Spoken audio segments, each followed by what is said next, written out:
they're going to meet up. So they both have a lot in store for them in the next few matches. But right now, the Ling is going to be taken away from Ken. Yeah.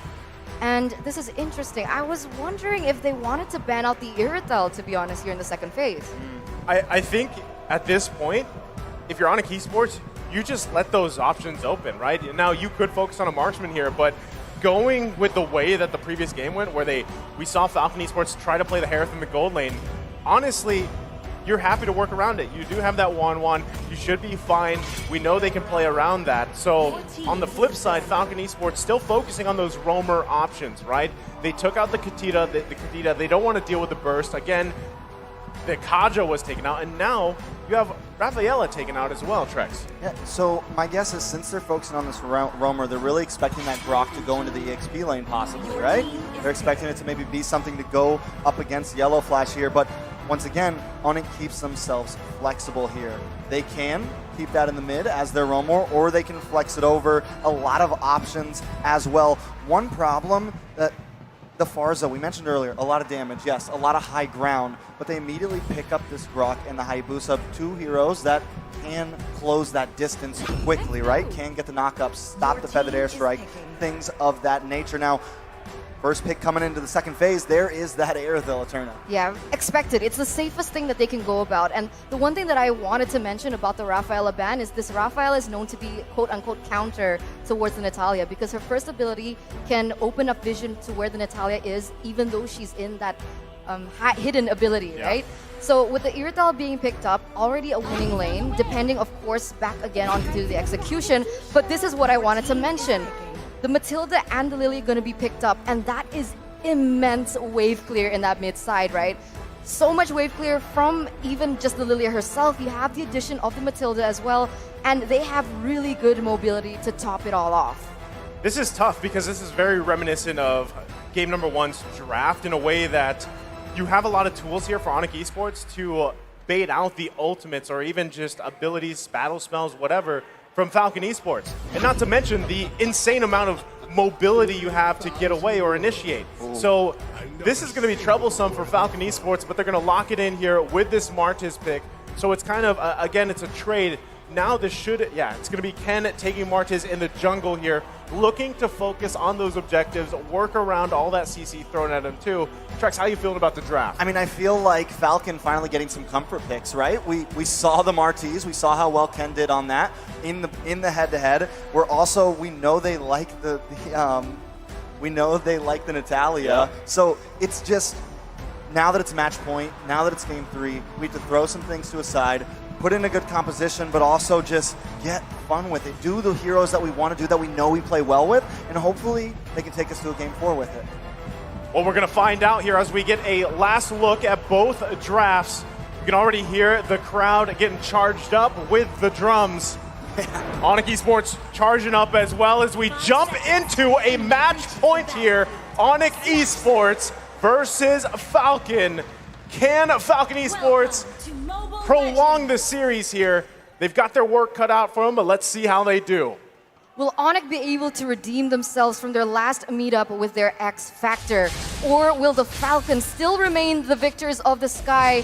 The answer is going to be known here right now. As like we mentioned before, right? The problem is Onic Esports, they have a really, really good early game, but because Naomi is on the Natalia, they are going to be able to pressure in terms of that damage. I mean, already, right? Look at this. Look how aggressive Kairi is on the Hayabusa, right? He's bobbing and weaving everywhere. Justin, though. The flicker comes in. Kairi goes down. First blood for the first game in 3. Falcon picking that up. Okay, big pickup, right? I was going to go into the point that with this lineup from Falcon Esports specifically, if you can put a chokehold here on Kairi, not allow him to snowball on this Hayabusa, that's the best case scenario for you in step 1. Oh. Blue buff still goes to Kairi. Yeah, he's still able to get that purple buff. So that's a small win for Onic Esports right now with the amount of pressure that's already been given onto them. But look at this. Naomi still opening up so much vision for his team. And Falcon going to be leading here in this early game. This is tough because if you're Naomi, right, and you're trying to work around pretty much the poke that Onic Esports has, you do have execute available to you, right? But if you can find picks early on, especially with a high-end dry, this should snowball Falcon Esports. Now, they already got a 1K gold lead. It's still too early in the game, though. But this lead is something that they can utilize and work around with really well, especially in just a couple seconds. First turtle's going to come up here. They should be in a good position. I mean, even for Ken, as he goes and gets his buffs, he just got his purple. You're going to see him transition now. So as long as no one goes down, Kairi doesn't have that level 4 yet. It's safer if he just farms up, gives up that first turtle of the game, and works from there. So Falcon, obviously, in a good position so far early game. Right now, the lanes are important, right? I mean, we mentioned that mid side. Obviously, in that gold lane, the Irithel is going to have a little bit of an edge, especially until CW gets to level 4, which now already is. But now, Falcon going to go pressure Sanz here. Most definitely, Feathered Airstrike does come back. Sanz, Black Shoes back into it, but this should be the first turtle for the side of Falcon. It is Ken securing it, and as you said, I mean, Kairi didn't, you don't have to force it. Yes, they're a little bit behind, but I think that maybe they feel confident enough to kind of surrender that over. But this time, Falcon is starting to get that snowball factor. We have seen how well Martiz did in the past game when you get a kill early on, and this is what Falcon is going to keep on doing, pressuring in. I think this is, again, best case scenario here. The question earlier was, hold on, Naomi. Very, very low. Kairi wants to find it, but Justin comes in the nick of time. So, back to it, right? The question was, can Falcon Esports go for a reverse sweep? They're off to the right step, at least. Now in the bottom lane, putting pressure still here. Keyboy, though, to help CW, but Ken might be looking for a play. Comes from the backside, locks on, but in comes Circling Eagle. Keyboy does get onto Ken. Ken has enough CC, though, to stop it. Keyboy forced to flicker away. Justin and Zipex repositioning. Falcon not forcing, but Kairi trying to find a little bit of play in the mid lane. Cannot do it onto Naomi there. Falcon seems to be controlling the map a bit now. Naomi's having so much fun right now, right? He's been able to do so much for his team, and look at this, once again going in. Finally gonna find it, possibly. Uses the execute. Kairi goes down. That is 0-2 for Kairi. A rough start for Onic. Well, I mean, again, going back to it, the action's not done yet. Correct. Justin does use that Feathered Airstrike. Ken takes the tower. Keyboy forced to flicker away, and Falcon just continues to pressure in. Wow, 2,800 gold lead here for Falcon here in the 4th minute. And that's a huge amount of gold taken by them. And very expected right now, even the matchup in the EXP lane that Grok should have won, per se. I mean, people like to say, like, Glue has been really overpowered, but Grok is able to just balance things out and even perhaps win that matchup. Even then, Yellow Flash is still dominating in that lane. And that was one of the keys to victory for Onic Esports. But in the mid side, oh, a lot of damage on Sanz there. Sanz does use the Black Shoes to save himself. Kairi trying to look for something, but the damage just isn't quite there yet. Does find Justin, actually. Wow. So a nice play. Even at 1-2 and 0, still able to get those kills. Keyboy now trying to force the engage. Onyx just want their purple buff, but Falcon doesn't want to give it over just yet. Boots holding down the front side as Yellow Flash also re-engages, gets the immobilized onto Keyboy. Yellow Flash moving in, trying to get this all onto someone, trying to search. Falcon pushes the blue buff away. Ken picks it up, but Kairi finds Zipex. In comes the crossbow of Tang, but not enough damage onto Yellow Flash just yet. Keyboy looking low, goes down. Ken finds it. Yellow Flash now trying to lock onto Boots here. Boots trying to get away, but just can't. The Decimation comes in, and double kill happens for Ken. That is a 2-for-1 trade over the side of Falcon. 2-for-1 trade, but remember, Kairi didn't have his Retribution up, so perhaps Kairi is going to be able to steal this buff, this turtle away from Ken because he was forced to use it earlier. But look at this, already going in once again. Oh, Naomi's going to get away from that somehow, some way. And with that, this turtle should go to the side of Ken. It does. Kairi forced to go back to base here. This is spicy, right? I mean, Falcon Esports not letting up here, having a nice, comfortable lead. And this time, it's crazy. They're putting the focus on Kairi, making it hard for him, but still, he's managed to pick up 2 kills, right? But objectively, gold-wise and economy, Ken's got control. He's even working on that orange buff now. Going to be able to grab that and still move around here. So Falcon Esports not letting up. Great position for this game here. And even, I mean, looking into these later team fights, Onic Esports really has to find their moments correctly, right? And that is going to be either on Boots here, or even if they can, bait out some ultimates using Sanz Lylia with those Black Shoes and get out of there with Keyboy, with that guiding wind. If they can, that could set themselves up, even despite that gold lead that Falcon Esports has. This is the problem, right? Because when we're looking at the emblems, the Grok is actually Weapon Master, so he's definitely building for damage. And if he is building for damage, Onic Esports, they don't necessarily have someone to be able to soak in that initial damage that Falcon already has. I mean, look at this. Nobody is able to stop that aggression coming in from Falcon. What I will say, though, is Onic is still trying to make some of these fights happen, and as we're talking about it, that airstrike comes down, CW goes down as well. Ken with the decimation on to Keyboy. That's a killing spree, ladies and gentlemen. Ken is on a roll, 3-0-1. Solid choice, right? Falcon Esports, they know that they have this lead, right? They can punish Onic Esports where they want.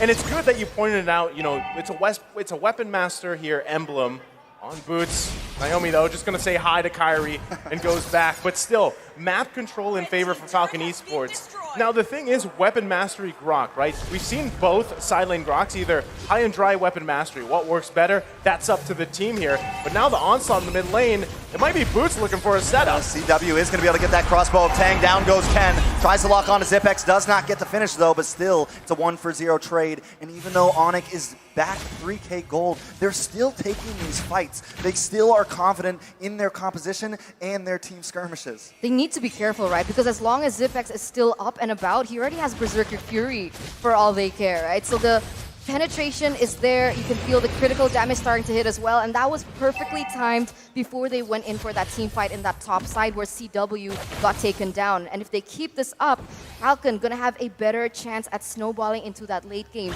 despite Boots being Weapon Master.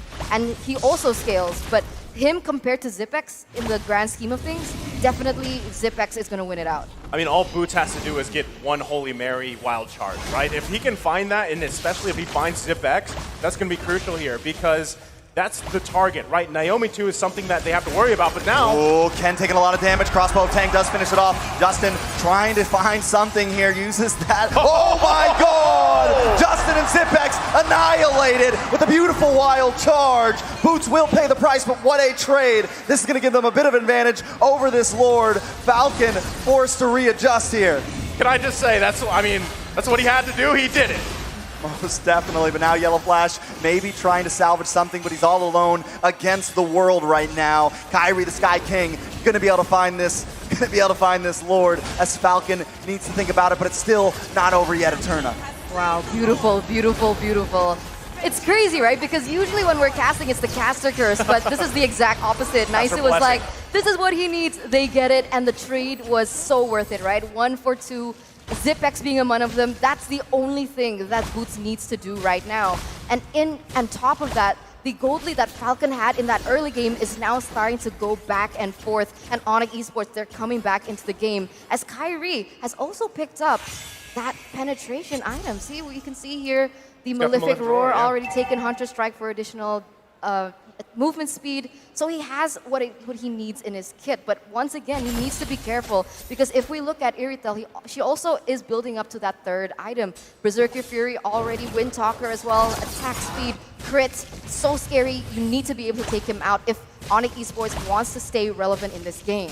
You know what's going to be scary is when we see Boots get that BOD, right? He's almost to that Blade of Despair. As I said it, I'm on fire here. He picks it up, and also, you've also got that Wind of Nature available to you. So you can see just how confident Onic Esports here in looking for picks, looking for team fights. Now it's them that want to force these fights. Again, just minutes ago, Falcon Esports had what, a 3K, 4K gold lead at some point. Onic Esports completely flipping it around, and now they're in the driver's seat of this game. And this is bad. Zipex will go down. Kairi finds it. Gonna be able to move out. Naomi looking for Sanz here. Can they finally get a kill? Naomi just not able to finish the job, and that has been the story so far. Naomi sitting at 1-0-4, having a bit of trouble, but the Lord is coming up to the top side right now. CW, Boots, and Keyboy want to try to hold down the front line as Yellow Flash and Ken want to defend. Lord does get stopped by the wall. They're gonna try to stall here. A very nice play. Lord will connect onto this inhibitor soon. Justin uses the feathered airstrike. CW can't engage just yet. They should be able to lock onto this Lord here. CW moving on, moving back. They took something, but not an inhibitor just yet. Naomi on the backside, gonna get found. Kairi picks it up. Wow. Now onto the mid. They decide to possibly push here, but I think they're gonna readjust, eat up the jungle, and wait for Falcon to come out. Man, and just like that, I mean, again, it's a tough situation for Falcon Esports to be in here. Onic Esports still putting the pressure in the mid side. They might be looking to end the game here, but still the defense from Falcon. Hold on, here comes Kairi. Sanz also holding the line. CW does not want to let up. They want to move on to these towers more and more. They want to keep the pressure here. Onic moving back onto this orange buff, maybe wanting to wait because Lord comes up in 20 seconds, and Falcon may not be able to contest for it, but I feel like at this point they have to. This could be do or die for Falcon. It's match point and Lord up. Will they try to steal it? You're right. Tough to be in. I mean, Onic Esports, nice comfortable gold lead. Everything that just happened there in the past couple of minutes, quite back and forth here. Can Falcon Esports actually still contest this Lord? That's the question. They need to be able to protect the Zipex, right? That's all you need. The damage is there already. She has her core items, but you need to be able to protect her. I mean, at this point, Zipex really needs that wind of nature to try and alleviate the pressure that Kairi can possibly have. But there you go. Kairi moves on to Zipex here. Boots with the wild charge. Down Zipex goes. Justin forced to readjust, but Sanz finds him anyways. Now Naomi's all alone. Can't connect onto Sanz. Forced to try to dash. CW's not going to let that go. No. Yellow Flash may just be next. Caught in the middle of them all. Can't use the ult. Crossbow Tang goes down, and so does Yellow Flash. Ken all alone. Now they're going to move on to this tower. One wave coming down the mid. This is match point. Falcon on the ropes. Will Onic finish this here? Ken's going to try to clear these waves. Can he do it? Gonna try to make it, but I don't think they can. Ken goes down, and Onic takes the game. Some convictions are so strong, the world must break to hold them. And today, Falcon is part of that breaking. Falcon will move down to the lower bracket, and Onic Esports, GG, well played. You will move forward. Today, Falcon's wings have been clipped by the King of the Skies themselves. A 3-0, so clean, so wonderful to see. As you're right, Falcon, they're going to drop to the lower bracket, but remember, it's not going to be an easy run for Onic Esports as well, because they are going to be either going against Echo or Todak, if I'm not mistaken. Team Hack, the Malaysian representative. So their journey is not over, but congratulations to Onic Esports from Indonesia. Man, oh man, they had, I mean, the crowd, the buff was there. And who would have thought a sweep, right? I mean, it was a tough matchup for Falcon Esports, but still, even when they had this lead at one point in the game, it's like Onic Esports just knew what to do.